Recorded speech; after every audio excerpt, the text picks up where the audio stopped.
Hello and welcome along to another episode of this FM22 One Club story from Hemel Hempstead Town with me, Daniel. We're back today for part 86 of the Tudor Times, and I think we're going to do it, We're coming up against a lot of the big teams in the running, and it does have the potential to go wrong. But we are 8 points clear of the relegation zone with 8 games to go. And I'm starting to believe, because we had that little spell of momentum at the start of the season, which just kept us near the point a game ratio. We then dropped off, but we got those big signings in January, and it looks like we might have got away with it and timed it right now. So if you're looking forward to seeing how we get on against two of the surprise top 7, one of them being Southampton, who has 7th place under Alex Neil, absolutely flying with 2 games in hand on Chelsea. And then we'll play Chelsea, who will probably have dropped to 7th and been looking to get back in themselves. And please do put a thumbs up on the video. We've not got to worry about a chase for Europe for some time now, but we're going to enjoy these 2 games regardless. You wanted to see the big teams, the teams at the top? Well, that's what we're going to get. If you want to stay up to date with the rest of the season, see if we can complete the job against some of these big boys, then do subscribe down below and turn that notification bell on. You can support the show as a channel member down below if you wish to, but there's also links in the eye above to the Twitch channel for regular live streams and a football podcast with our latest monthly ramble. But thank you as always for your incredible support as we start here with good news and bad news off the pitch. Let's start with the good news, because if we go and have a look at the club vision, we are getting loads of things improved off the pitch, and that is the beauty of what we've managed to do here. Training facilities getting another upgrade. We've got a reserve team, an under 23 side. I can't wait to see that next season. The junior coaching, the youth recruitment gone up again. The latest youth facilities improvement has now been completed. If we have a look at the club info in terms of facilities, you can see everything starting to edge up now. So great training facilities, adequate youth, good academy, average youth. Nothing below average anymore. And we've just got to get established in the Premier League for a couple of years, then try and get a big stadium too. But there is a negative as well. You'll remember in December we got that message about a golden generation potentially coming through. We were trying not to get too excited about it. Well, not only was it not a golden generation, it was a 1-star poor youth intake. 1 star.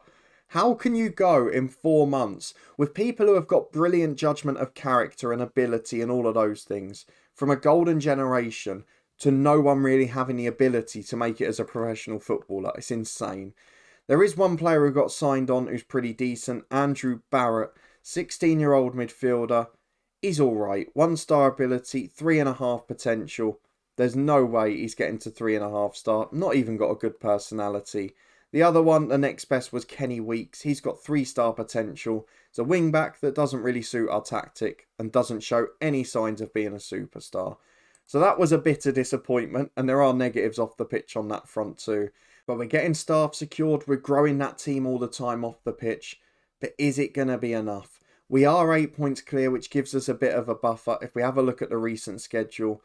But coming into the run-in, we've got Arsenal, Liverpool, Chelsea and Southampton. Half of our games are against the top 7. Leeds are right in that scrap with us near the bottom, as are Brentford. Leicester are a good side. Watford are relegation scrappers. So, everyone's got something to play for, and we've got through those mid-table teams.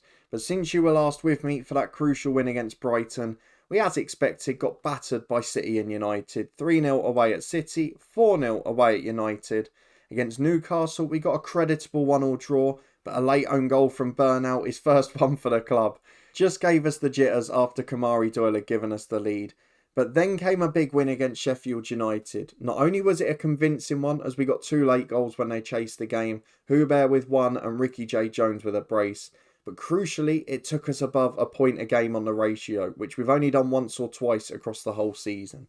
Then we beat Palace at home, 2-0, Ricky J. Jones and Josh O'Brien. And now I believe we can stay up. 34 points. One more win might be enough, because if Leeds don't go on a big run, if Watford don't go on a big run, what's to say any of them will survive? And if you look at it, we're playing 4 of the top 7 and the 4 sides between 16th and 19th in the running. So even if we draw 3 of those, that might be enough to keep us up, because it will prevent them closing the gap. So it's going to be a really interesting finish to the season. We'll wait and see how it pans out. For now though, let's go and head into the first game. Hemel Hempstead Town versus Southampton. They win their 2 games in hand. They're looking at Champions League football this season. So they're a side that are doing incredibly well. Let's go and pick our side though. Another one that's performing well above expectation. See the 11 we're going to put out today to try and secure our Premier League safety. So I'm just going to make the one change to the side today. And although we brought in 2 very good centre-halves in January, or 3 in fact in total, I'm actually sticking with Max Taylor, the weakest of the 4 at centre-half. And the simple reason is, he's just playing brilliantly. He keeps performing well. And I can't justify taking him out of the team. He's our most experienced player in a relegation scrap. I have to leave him in there. That applies to most of the rest as well. The only change today is that Hubert will come in as a more sort of energetic defensive centre midfielder. He replaces Moreira, who's had a good bit of football since joining. But the rest of the 11 largely picks itself.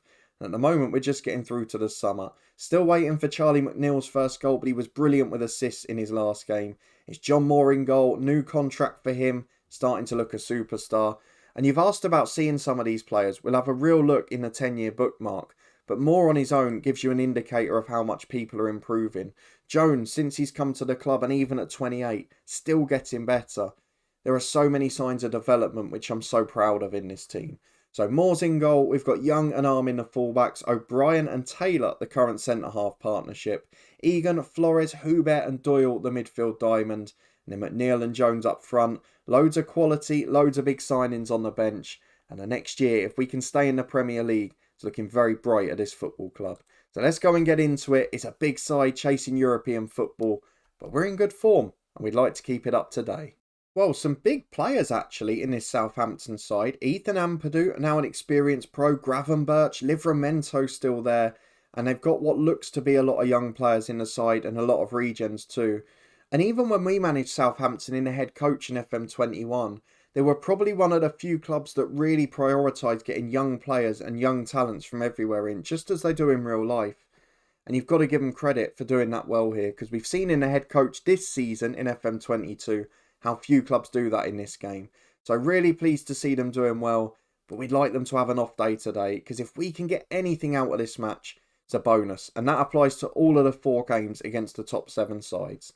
So into the first half we go, Hemel v Southampton. We're underdogs here at Kenilworth Road. Let's see if we can spring yet another surprise. Well, 10 minutes on the clock and we're back with possession in goal. Been a solid enough start by the looks of things, as Taylor plays out to the right back, Ryan Young. Got support again from his central defender, and he plays in Scott Egan. We're counting down the days till he goes now. And once we've wrapped up survival, we can then bring in the likes of Hanifan, Moreira, Bernal, the signings every single week and get them fitness and football. As Hubert plays to Kamari Doyle, you can see we've got a real good way of playing. McNeil, he thinks he scored his first goal for the club again. He did it once in one of the recent games, which was offside, and I'm pretty sure that was too. There was no one anywhere near him, and the flag is up. The goal is disallowed. The referee made the offside signal. With 15 gone, it's been a positive start, but no goal yet, I'm afraid, as it's a Southampton corner. That's a great save from the keeper. O'Brien gets a block in as well, and it's wide to Marcos. On the right wing, Armin brings him down. Didn't need to commit the foul there. And it gives them a lifeline and a great chance from a set piece. Marcos into Livramento. Good header from him at the back stick. John Moore holds. Need him to have a good game on camera. He's absolutely brilliant for a month and then drops a clanger when you guys are watching. Maybe he's one who just doesn't like the cameras, as it's a Marcos corner again. Southampton getting a lot of set pieces, though. Egan heads that one away. Livramento back out to Gravenberch, left side of the box. Back to Rentero. Time on the ball, but we're holding them off pretty well at the minute. Famous last words there. Marcos through to Livramento. Great save from Moore. Brilliant work defensively. We're holding off a very good side, though Hubert has pulled his groin. So Moreira is going to get to come back on at half time. And he started the last few games. So not much of a change to this side. We've been absolutely outclassed for the most part. But Southampton, despite finishing the half strongly, still being held 0-0. On comes German Moreira. Into the second half we go. And it's a free kick for Southampton. New half, same pattern, as O'Brien heads away to the far left for Cristaldo. Going to be forced down the line as he goes for the big switch to Livramento. And to be honest, they're dragging us all over the pitch here. Taylor hooves the ball away. It's out to Pavlovic on the left. He finds Cristaldo. Great delivery. Livramento's there. Moreira does really well. And O'Brien just hacks it clear as far as Ampadu. You can see the setup against these big sides. Just try and cling on for a point. That's all we're doing. As Maya. Back to Marcos. Great delivery. Evan Nilsson smashes his header against the bar. And it unfortunately goes over. Could easily have dropped the other way and into the back of the net. An hour gone though. We're somehow still level. And I'm going to go and make a change. Doyle struggling in the 10 role. Terry Clark is on for him. And up front, I'm tempted by McNeil. But I'm not going to do it just yet. We'll give it 10 more. Well, 70 on the clock. Now it's time to do it. Josh O'Connor done nothing wrong this season. Other than throw his toys out the pram at his role. But when he's played, he's done really well. So we give him a chance alongside Ricky. Can we nick a very undeserved winner on the break? Or will it be heartbreak at the back? We've defended so well, but Southampton do deserve a goal. They're not going to get it like that though. Gravenberch smashes one over from 25 yards. They bring up 20 shots. Their expected goals almost 2. But they've delivered nothing for it. And with a few minutes to go, this could be a very important point. Though Meyer on the right delivers to Gravenberch. And the pressure eventually tells. John Moore gets a hand to it, but not quite enough. The ball's in the back of the net. Southampton lead. Look, we can't argue. They're going to be in Europe next season, and we've restricted them so well. But in the end, it's not enough. It's a 1-0 defeat.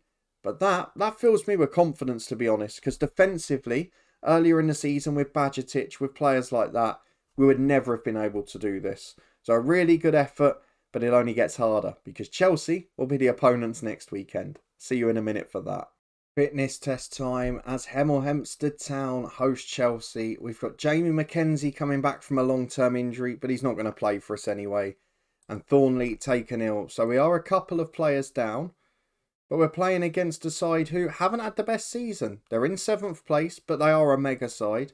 And they've got some quality players too. The likes of Kai Havertz still there. And they're one of the ones with a slightly younger squad in transition too. Not many of the originals left, which suggests a younger squad, which is great. However, we didn't expect to be 6 places behind them in the league at this stage in the season. We would certainly have taken that at the start. So Thornley will have to drop out the squad for Thornhill, who is the only other player fit due to the under-23 games last week. Huber struggled a bit, so I might bring Moreira back in, but I feel like we're going to need the legs defensively. It's not a game we expect to win, but it could be the one where safety's secured. So I'm going to have to go as strong as possible. Same team again. Let's go and get into it, and hopefully we can produce a miracle.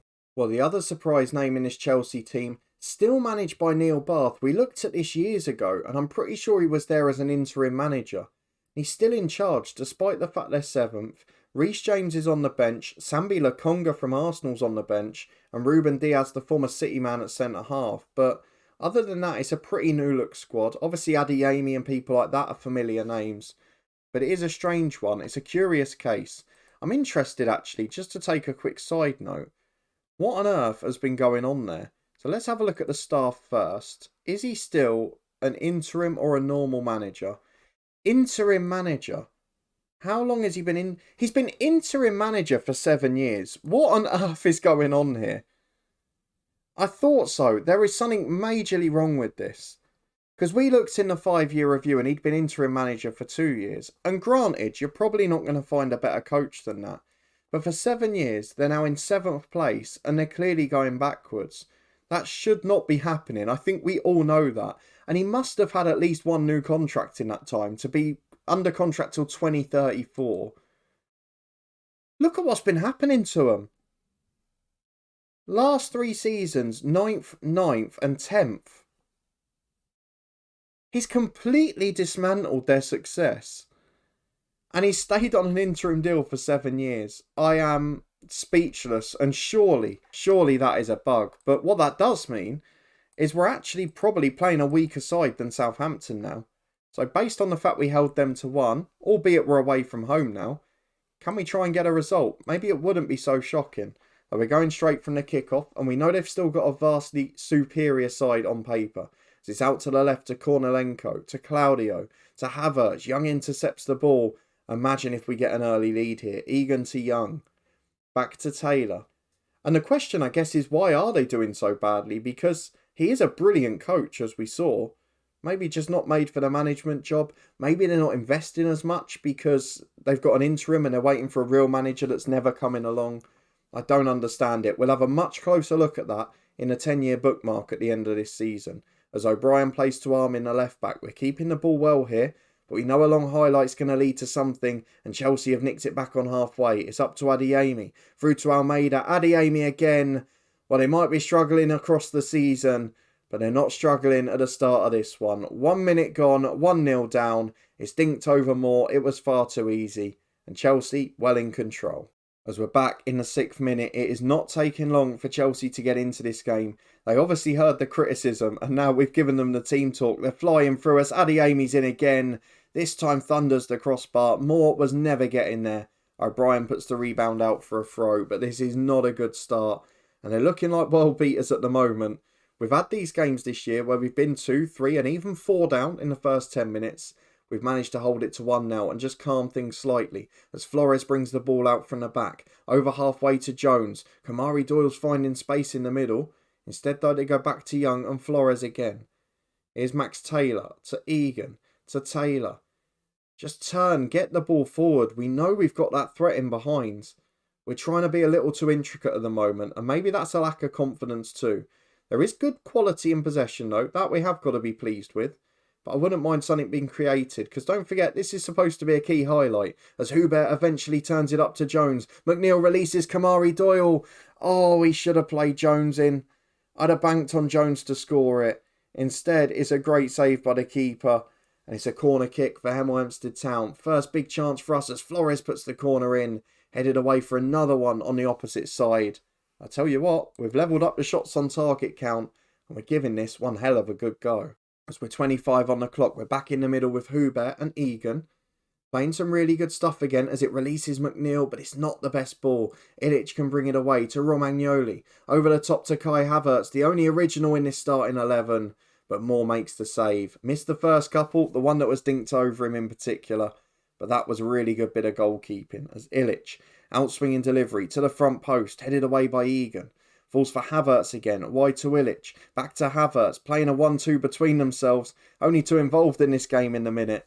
But Hubert, the skipper, slides in, it's out for a corner kick, and Chelsea continue their threat. There's no doubting they've been the better side for the most part, but we have had more of a counter-attacking threat than I expected. McNeil flicks on the headed away corner, but it's out of danger. Half an hour gone, and we're back in possession with O'Brien. He finds Hubert all the way back to his keeper, 50 yards back. Moore heads it out first time under no pressure. And Armin goes long, but the defence has parted. Ricky J. Jones gets in. He rounds the keeper. He was beaten. But Ruben Diaz to the rescue. Behind for a corner kick. It'll be taken by Flores. Looking for Egan at the back post. It does hit him. It's a brilliant header and it's a brilliant save. Oliveira tips it wide. Flores' delivery though, absolutely superb. The second one, will it be as good? It is. Egan's up, heads over the bar. Can't miss chances like that. It stays 1-0, probably should be more. But now we're fighting our way back into it. 10 minutes to the break, we can't complain with the performance. And at half-time again, maybe not the result we're hoping for, but a pretty good effort against one of the league's top 7 sides. They're a Chelsea side that seem to be resurgent. They're a similar level to the Southampton side last week. And we're competing against them. And on this one, we've had more of an attacking threat on the break, as McNeil gets it on the left to Hubert. I'd imagine if he gets his first goal, he'll go on a real spree, as Egan finds Hubert again to Flores, to Doyle. Wide to Young, maybe could have played in behind there, took the safe option, as Taylor. Almost all of our players in the Chelsea half is up to Ricky J. Jones, plays in Kamari Doyle, he's 1-on-1, hits it at Oliveira again. It's a wonderful move, but we've got to take advantage, got to find the goals. Flores has the corner though, outswinging delivery, Egan's up at the back stick, headed away by Ruben Diaz. Stiller will clear down the line, Young heads away. 53 minutes gone, level for shots on target. We've really given Chelsea a game as O'Brien clears to Kornilenko. On the left-hand side with space to run into. Trying to close him down is Christian Flores, but doesn't get close enough. Lovely backheel from Stiller to Havertz, to Claudinho. Almeida turns back again. Not really willing to take a shot unless there's a great opportunity, Chelsea. As Romagnoli on the right to Claudinho. Nice one too, but again no one delivers it. Still on the right side of the box. To the byline it goes, into Adeyemi. And there is the seconds. The superb quality in front of goal for Chelsea. But to be honest, they'll be delighted with that. Probably relieved, because we've been a threat. And with an hour gone, it's another corner for Chelsea. It's starting to look a little bit more disjointed now. We're chasing the game and they're creating chances. Claudinho back to Nuan. To Ruben Diaz. Shots over the bar. We deal with it comfortably. An hour gone, 2-0. We're just 25 left on the clock and we're going to make some changes. Kamari Doyle missed 2 great chances to make this game level. I am going to bring on Terry Clark for him. Hubert, the usual sub, will be replaced by Moreira, the January signing. And you know what? I'll take Max Taylor off in this one and bring on Jack Hannifan because it's the perfect game now with it over to give him Premier League experience. 20 left. If we can keep it this score, I'm relatively pleased. The most important thing is the gap below us. Leeds have won one of their games, but the gap is still 5 points. So if we can draw against those sides, we should be all right. As McNeil goes for a big hoof down the line to Ricky J. Jones. Kornilenko tries to head thin air, and Jones straight at Oliveira. We've just lost that goal scoring edge. And we could have been level in this game. Kamari Doyle had 2 one-on-ones. Jones has had a great chance. Egan's had 2 brilliant headers. One just over, one brilliantly saved. With 15 to go, we consider ourselves unfortunate. But Chelsea, just about the better side. Just about deserving of their victory too. As Still has got a corner kick. It would be harsh if it's more than 2 goals in it. As Ruben Diaz heads over the bar. We'll take that. We don't want to concede another. And with 3 minutes of stoppage time played, it is going to be a 2-0 victory for Chelsea. 2 very different matches, and Southampton, fair play to them, looked by far the better of the 2 teams we faced. But in that game, we should have got a result. And if we can get McNeil scoring, if we can get that number 10 in from Porto in the summer, things are going to look very different here next season because I'm pleased with where we're progressing to. Let's go and have a look quickly at the transfer screen because last episode, we were waiting on a work permit for Marco Cordes. I mentioned him a minute ago. The 23-year-old Portuguese will be joining from Porto on the 1st of July. We've got most of his scout report in now. He's an upgrade for sure. Fairly quick, not quite as physical as Kamari Doyle, but a former under-21 international for Portugal. Again, big upgrade on the technical ability. Got that long shot rating, that little bit of flair. And look at the personality. I've mentioned it through all the January signings. Professional, fairly professional, resolute, model citizen. You've got to be up there. And Marco Cordes fits that bill. I want to make sure that we've got one of the most professional squads about. And we seem to be doing it at the moment.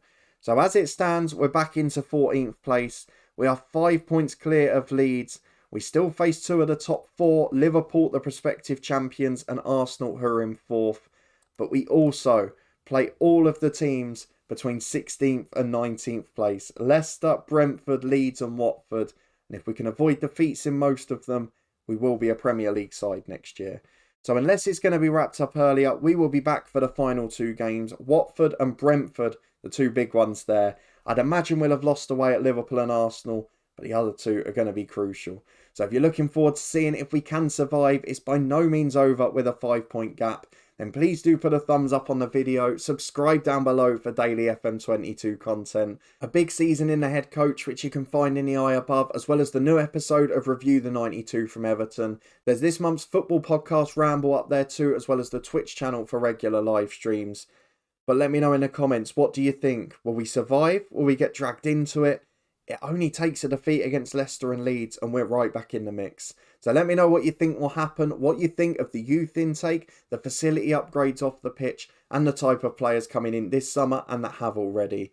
And we'll be back in a couple of days' time. Hopefully not for a dramatic finale to the season, but I wouldn't rule it out just yet. I'll put the Everton Review the 92 above my head. Please do check it out if you haven't already.